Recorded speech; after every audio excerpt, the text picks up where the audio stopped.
கனடாவின் ஒன்டாரியோ தனது குடிவரவு திட்டத்தில் பாரிய மாற்றங்களை செய்துள்ளது. இதன்படி கடந்த மாதம் 30 முதல் தற்போதுள்ள 9 OINP குடிவரவு பிரிவுகளும் விதிமுறைகளிலிருந்து நீக்கப்பட்டுள்ளன.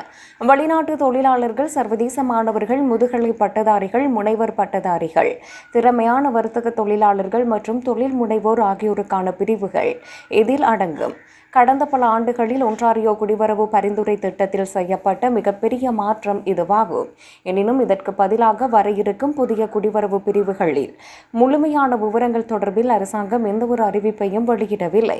இதன் காரணமாக பல விண்ணப்பதாரர்கள் நிச்சயமற்ற நிலையில் உள்ளனர். தற்போதுள்ள விருப்ப வெளிப்பாட்டு விவரங்கள் புதிய அமைப்புக்கு மாற்றப்படுமா அல்லது விண்ணப்பதாரர்கள் மீண்டும் விண்ணப்பிக்க வேண்டுமா என்பது தெளிவாக தெரியவில்லை.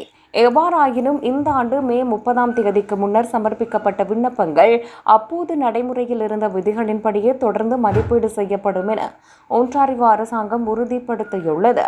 எனவே குறித்த திகதிக்கு முன்னர் விண்ணப்பித்தவர்கள் இந்த பிரிவு நீங்களால் பாதிக்கப்பட மாட்டார்கள்.